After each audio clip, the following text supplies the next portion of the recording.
අද්විතීය 200 Mbps speed එකකින් ශ්‍රී ලංකාවේ වේගවත්ම සහ පුළුල්තම හෝම් බ්‍රෝඩ්බෑන්ඩ් සම්බන්ධතාවය වන SLT මොබිටෙල් දේශීය ෆයිබර් බලවේගය ඔබත් අදම අත්විඳින්න. හරිම සුදුයි.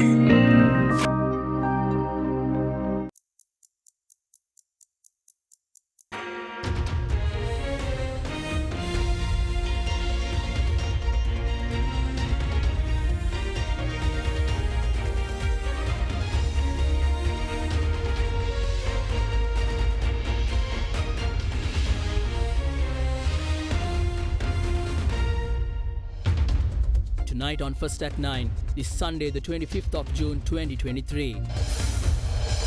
Local debt. Government will decide how to restructure domestic debt by next week, says COPF Chairman Dr. Harsha De Silva. ඇත්ත වශයෙන්ම මේක හරියට කරොත් සුළු හා මධ්‍ය පරිමාණ ව්‍යවසායකයන් මේ වැටිලා ඉන්න වලෙන් එළියට ගත හැකියි. Ruling party parliamentarians informed to remain in Colombo for possible debt restructuring talks with the president. Silver lining. Bartering tea to Iran to settle oil deals is advantageous, says the T-Board chairman. That will actually really boost up our sales to Iran or regain that market once again. Expects a boost in tea production this year.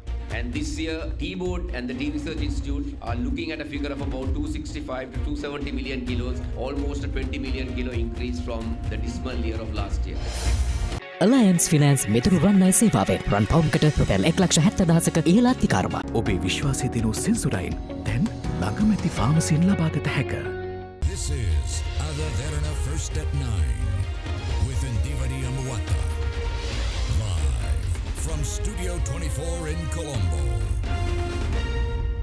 And a very warm welcome to this Sunday's edition of your primetime news on AdaDerana 24. I'll take you straight to your top story. Central Bank Governor Dr. Nandalal Veerasinghe says the 30th of June was announced as a special banking holiday to create a sufficient number of days for domestic debt optimization strategy. Addressing media today, the central bank governor assured that public deposits in banks will not be affected as a result of domestic debt optimization strategy. He also gave an assurance that the domestic debt restructuring will have no adverse impact on the country's banking system stability.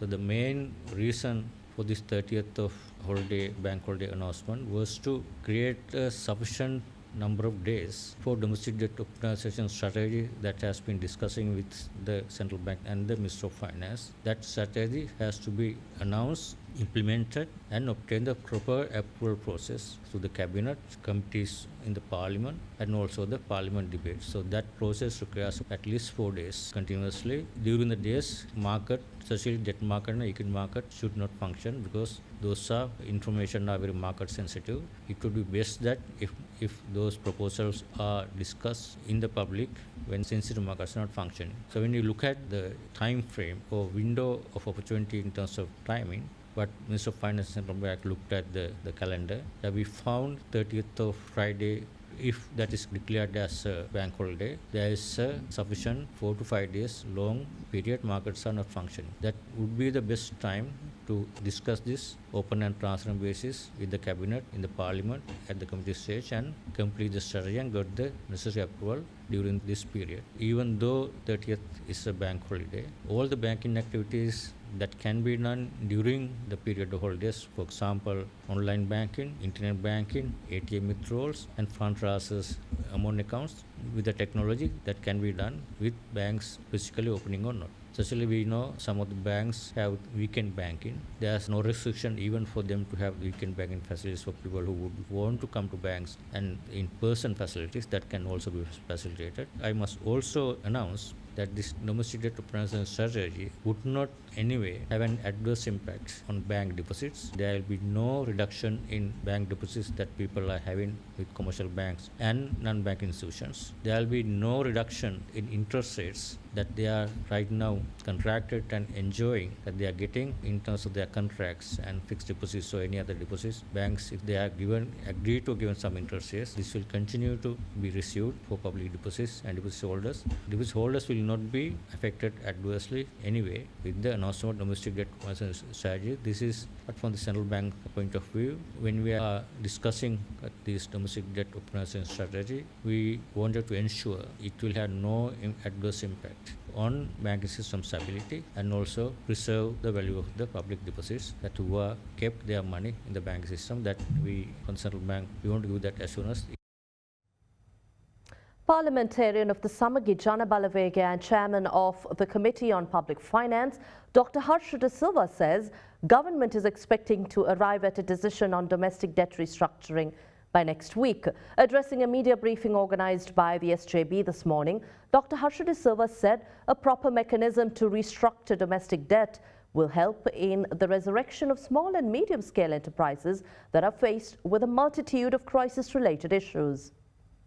පක්ෂ සියල්ලම විපක්ෂයේ පක්ෂ හෙට මුණ ගැහිලා දීර්ඝ වශයෙන් සාකච්ඡා කරනවා මේ ණය ප්‍රතිව්‍යුහගත කිරීම සම්බන්ධයෙන්. දැන් අපිට දැනට ආරංචි වෙලා තියෙන විදියට 28 වෙනිදා කැබිනට් අනුමැතිය ලබා ගත්තයින් පස්සේ මේ දේශීය ණය ප්‍රතිව්‍යුහගත කිරීම සම්බන්ධයෙන් 29 සහ 30 වෙනිදා දිනවල පාර්ලිමේන්තුවේ මුදල් පිළිබඳ කාර්ක සභාවේ මේ සාකච්ඡා කරලා ඊට පස්සේ සෙනසුරාදා ඉරිදා කියන පළවෙනිදා දෙවනිදා පාර්ලිමේන්තුවේ විවාදයකට යන්න තමයි අපිට ආරංචි වෙන විදියට දැනට වැඩපිළිවෙල සකස් වෙලා තියෙන්නේ. නමුත් 27 වෙනිදා පක්ෂ නායකයන්ගේ රැස්වීමේදී මේ සියලු දේ සම්බන්ධයෙන් එකඟත්වයකට එන්න සිද්ධ වෙයි. ජනාධිපතිවරයා විපක්ෂ නායකතුමාටත් මටත් දෙන්නටම කතා කළා මේ සම්බන්ධයෙන් යම්කිසි දැනුවත් වීමක් කරා. අපි බලමු කොයි ආකාරයටද මේ වැඩපිළිවෙල ඉස්සරහට අරගෙන යන්නේ කියලා. මම සමස්තයක් හැටියට කියන්නම් දේශීය ණය ප්‍රතිව්‍යුහගත කිරීම නොකළ යුතු දෙයක්. සුළු හා මධ්‍ය පරිමාණ ව්‍යාපාරිකයන්ට මේකෙන් මොන වගේ බලපෑමක් එයි කියලාද ඔබතුමානි? ඇත්ත වශයෙන්ම මේක හරියට කරොතින් සුළු හා මධ්‍ය පරිමාණ ව්‍යවසායකයන් මේ වැටිලා ඉන්න වලෙන් එළියට ගත හැකියි. ඒතර කවුද මේක හරියට කරන්නේ? කවුද මේක හරියට නොකරන්නේ කියන එක පිළිබඳව තමයි මෙතන තියෙන ගැටලු. දැන් අපි දකිනවා දිගින් දිගටම සුළු හා මධ්‍ය පරිමාණ ව්‍යවසායකයන්ට ලොකු ගැටලුවකට මුහුණ පාන්න සිද්ධ වෙලා තියෙනවා. ඉතින් අපේ අරමුණත් ඔවුන් මේකෙන් ගොඩ ගන්න එක. එතකොට මේක හරියට කරොතින් අපිට රටක් හැටියට ගොඩ එන්න යන කාලය අවම කරගන්න පුළුවන්. The Chief Government Whip has informed all parliamentarians representing the ruling party not to leave Colombo within the next week, starting tomorrow. Accordingly, the parliamentarians have been notified to cancel all visits outside of Colombo, including overseas travel, and to remain in Colombo. The notice has reportedly been made personally via phone calls, since the debt restructuring proposal is expected to be tabled in Parliament for adoption this week. Further, a special meeting of the representatives of the ruling party will take place on the 28th of June, that is Wednesday next week, at the Presidential Secretariat after President Ranil Wickremesinghe returns to the island following his ongoing visit to the United Kingdom and France. Moving on to political news, the government is focusing the cancellation of nominations submitted for local government elections following proposals received by various individuals citing issues that they're faced with due to the election being postponed. State Minister of Provincial Councils and Local Government Janaka Wakkumbara said discussions will be held in this regard with the President, the Prime Minister, ruling party parliamentarians and political party leaders. The government has decided to commence discussions regarding the proposal to cancel the nominations submitted for the 2023 local government election. State Minister of Provincial Councils and Local Government Janaka Wakkumbara said he expects to hold discussions in this regard with President Ranil Wickremesinghe, Prime Minister Dinesh Gunawardena, leaders of political parties and parliamentarians within the next few weeks. Due to the continuous postponement of the local government election, it is reported that various issues have arisen regarding the public sector employees who have submitted nominations. However, State Minister Wakkumbara said that a special proposal should be passed in Parliament for this purpose, adding that the government hopes to seek legal advice regarding the matter. Now, the Sri Lanka Podujana Peramuna parliamentarian S.M. Chandrasena says an alliance led by the SLPP will form a government after the next parliamentary election. Meanwhile, parliamentarian of the Samagi Jana Balawegaya Tissa Attanayaka said they will launch a struggle to call for elections within the next 6 months. With that, here are some views expressed in the political stage. රට බංකොලොත් කරලා තියෙන එහෙනම් ඒකට ශක්තිමත්ම මහජන ව්‍යාපාරයක් වුණ රට කොට ගන්න. අද අපිට කියන්න සතුටුයි. මේ මහජන ව්‍යාපාරය ශක්තිමත්ව අපි මේ පොළවේ පැල කරලා තියෙනවා. ඒ නිසා තමයි අනුසානායක සහෝදරයා ලංකාවෙන් පිට ගිහිල්ලා කොරියාවේ නැත්නම් ඔස්ට්‍රේලියාවේ මෙල්බර්න් වල ෆ්ලැෂ් ස්ට්‍රීම් කරනකොට ශ්‍රී ලාංකිකයෝ රොද බැඳගෙන ඉන්නේ. කොටාවේ රාජපක්ෂ ජනාධිපතිතුමා වෙනුවට පාර්ලිමේන්තුවේ හිටියේ එක්කෙනයි රනිල් වික්‍රමසිංහ ජනාධිපතිතුමා. ඒ එක්කෙනා අපි ජනාධිපති කරා. ඒක හරි අපි ගත්ත තීන්දුව හරි. ඒ නිසා තමයි රට යථා තත්ත්වයට පත් වෙලා තියෙන්නේ. ඉතින් මේක රනිල් වික්‍රමසිංහ මහත්තයාගේ එක්සත් ජාතික පක්ෂ කරපු ජයග්‍රහණයක් නෙමෙයි. ඒ සියලුම ගෞරවයන් ලැබෙන්න ඕන අපිට අපේ පක්ෂයට. ආය වෙනත් ආණ්ඩු වෙන්නේ නැහැ. තව අවුරුද්දක් එකමාරක් මේ ආණ්ඩුවට කාලේ තියෙනවා. ජනාධිපතිවරයාට කාලේ තියෙනවා. එන මොන ඡන්දය ආවත් ශ්‍රී ලංකාව පූජා කරමුණත් එක්ක එන සංධානයක් අපේ ආණ්ඩුවක් තමයි ආයෙත් හැදෙන්නේ. අපි ඉදිරිපත් කරන ජනාධිපති තමයි රටේ ජනාධිපතිවරයා වෙන්නේ. අපේ කැබිනට් මණ්ඩලයක් තමයි පත් වෙන්නේ. රනිල් වික්‍රමසිංහ මහත්තයාගේ මේ පොදු ජන පෙරමුණේ ආණ්ඩුව මැතිවරණයට බයයි. ඒකනේ මැතිවරණ අකුලලා ආණ්ඩුව ජනතාවගේ මතය පිටුපාලා මේ ගමන් කරමින් තිබෙන්නේ. අගරගලේ කාලේ මිනිස්සු පාරට බැහැලා අලුත් ආණ්ඩුවක් ඕන කිව්වා. අලුත් පාලනයක් ඕන කිව්වා. ඒකටත් ආණ්ඩුව ඉඩ දෙන්නේ නැහනේ. හැබැයි දිගින් දිගට මේක කරන්න ඉඩ දෙන්නේ නැහැ. අපි ඉදිරි මාස 6 ඇතුළත කුමන හෝ මැතිවරණයක් ලබා ගැනීම වෙනුවෙන් දැවැන්ත සටනක් ආරම්භ කිරීමට සූදානම්. එතුමාට අවස්ථාව දුන්නනේ.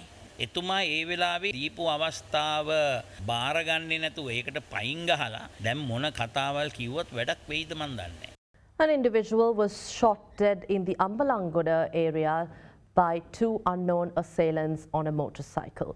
Meanwhile, given the recent rise in violent crimes, police decided to increase the reward for those who provide information on illegal firearms as well as hand grenades during police investigations.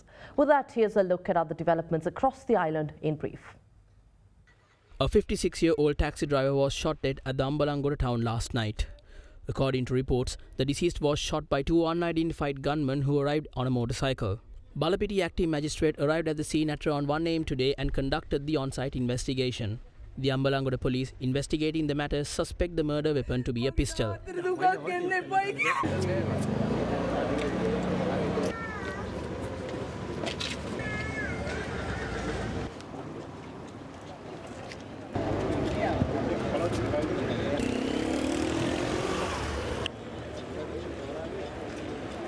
Meanwhile, the police have decided to increase reward money paid to private informants and police officers who conduct raids to confiscate illegal firearms and hand grenades.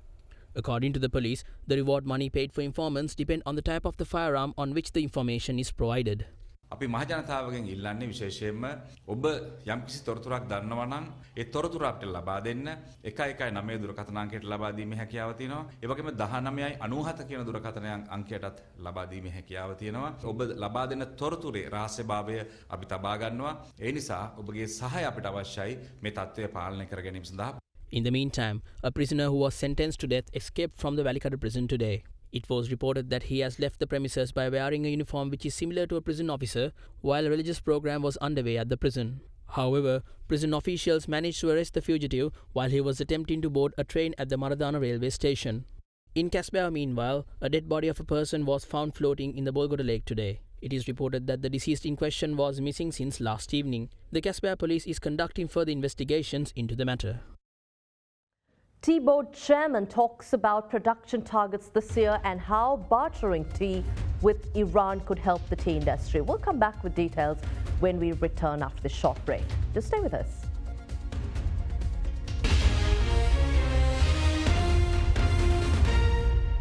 ගොඩමඩ පෙරලි කරන බලපුළුවන්කාරයා මහින්ද්‍රා යුවෝ ටීමෝ වෙතින්. වැඩම ගොඩයි ගොඩම තමයි ස්වරාජ් tractor ටීමෝ වෙතින්. අබාස් මිලගණන් දැවන්ත ලෙස අඩු කළා. TV, fridge, AC, washing machine, laptop, ජංගම දුරකථන මුළු තැන්ගේ උපකරණ ඇතුළු නිෂ්පාදන රැසක් අඩුම මිලට අබාස් වෙතින් පමණයි. ඒ ත්‍රිත්වයේ තහවුරු කළ විශිෂ්ටත්වය දුෂ්‍යන්ත මහබදුගේ චරිත දිසානායක සමිතරත් නායක සිසිජී නුගේගොඩ ගම්පහ. ෆිසික්ස් නිලන්ත ජයසූරිය නවපන්ති ආරම්භය සුසිපුවන් ගම්පහ සීලින් බෙන් නුගේගොඩ සයන්ස් සෙන්ටර් ගාල්ල. පහනුවර කුරුණෑගල කෑකල්ල අංකකේ භෞතික විද්‍යා පාඨමාලාව නුගේගොඩද අතික්‍රමණය කළ වගයි. ෆිසික්ස් දර්ශන ඔකුවෙල. තනිව යන ගමනට නිවැරදි ගිණුම් කරන මග හේමාල් Perera.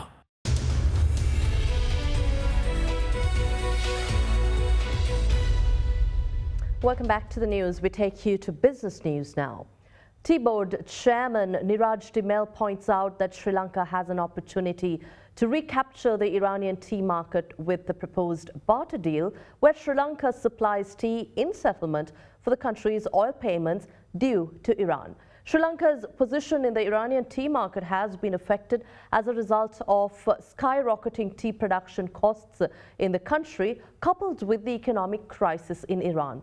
Speaking at a media briefing recently, the chairman of T-Board said they expect to boost tea production this year and also ensure that there is growth in revenues due to the availability of necessary fertilizer and weedicide for plantation.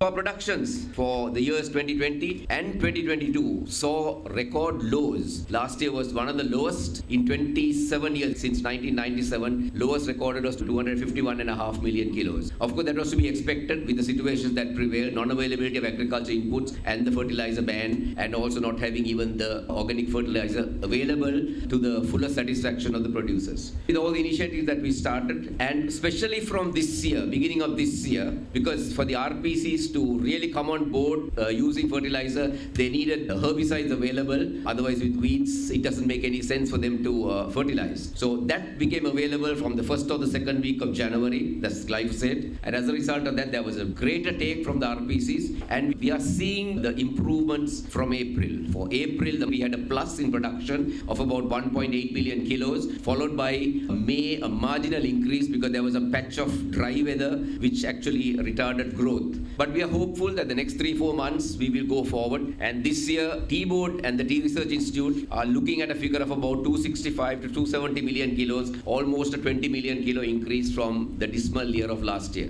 Even though situations look somewhat dismal, there is a little silver lining in the horizon. Is the memorandum of understanding signed between Sri Lanka and Iran to trade tea for the oil dues that we have to make good with them. And we must not forget that Iran was one of the first countries that came forward to consent to the debt restructuring process, and that MOU talks of the equivalent of $5 billion per month supplies of tea to be made from Sri Lanka to Iran, and that doesn't entail anything. Iranian does not have to find dollars, nor Sri Lankan exporters have to go around dollars. It's all done in rupees. So that will actually really boost up our sales to Iran or regain that market once again. We still continue to pay the highest wage in all the wages boards. India, even today in Assam, is 250 rupees. This is the reality. They have to plug 34 kilos for the base wage. The narrative that is out there is not fact. The untruths, the bias, the misreporting has elevated itself by its own to a plinth that we want to bring it down and to show reality and the truth. The government is in an effort of changing the labor laws. Then how does it affect on the plantation sector? It goes both ways. It's to protect the labor as well as the plantation sector. So we can't have one side and let the other side be let down. The labor laws will be affected because these are all draconian laws that we have in our country. So we need to change with the times. So it will be all for everybody's benefit, not only for the labor. The chairman of the Sectoral Oversight Committee on National Economic and Fiscal Plans, Mahindananda Alutgamage, said that a mechanism should be in place to recover taxes from alcohol manufacturing companies as soon as possible. During a committee meeting, Alutgamage said alcohol producers are capable of paying higher taxes than what is currently paid. රාජ්‍යාදායමෙන ප්‍රධාන ආයතන තුනක් තමයි දේශීය ආදායම් බදු දෙපාර්තමේන්තුව, රේගුව සහ සුරාබදු දෙපාර්තමේන්තුව. දැන් මගේ ළඟ තියෙනවා මේ සංඛ්‍යා ලේඛන 2014 ඉඳලා ඔබතුමාලගේ ආදායම්. හැබැයි මිල වැඩිවීමක් සිදු වෙලා තියෙනවා. හැබැයි අපි ඔබතුමාලගේ දැක්කේ නැහැ ආදායමේ වැඩිවීමක්. අපිට මේ අවුරුද්දේ ටාගට් එක දීලා තියෙනවා ආදායම බිලියන 217ක්. මේ බිලියන 217 එකතු කරගන්න යනකොට අපිට අභියෝග රාශියකට දැන් මුහුණ දෙන්න සිද්ධ වෙලා තියෙනවා. ප්‍රධානම අභියෝගය තමයි ගරු සභාපතිතුමා කිව්වාගේ මත්පැන් මිල වැඩිවීම.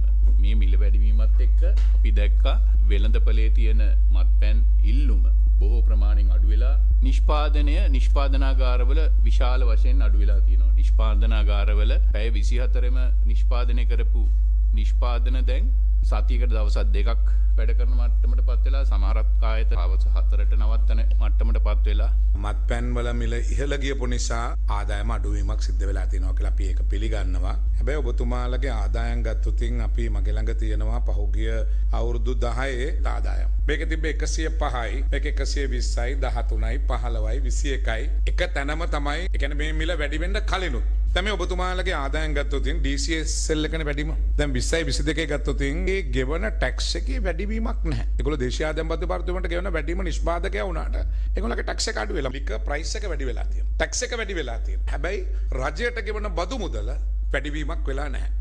මේ නිෂ්පාදනාගාරවල වලින් දේශීය ආදායම් බදු දෙපාර්තමේන්තුවට ලැබිය යුතු ආදායම මේක නෙවෙයි. මීට වැඩිය විශාල ආදායමක් දේශීය ආදායම් බදු දෙපාර්තමේන්තුවට මේ සමාගම් 22කින් ගන්න පුළුවන්. ඒ නිසා ඔබතුමාලා මෙන්න මේකට මෙකනිසම් එක. සුරාබදු කොමසාරිස් ජෙනරාල්තුමා මේක හදාගන්න වෙයි. මේක ඇතුලේ බරපතල ප්‍රශ්න ගණනාවක් තියෙනවා. Well, that wraps up tonight's edition of First at 9 on AdaDerana 24. I'm Indivara Yamuatta. Good night.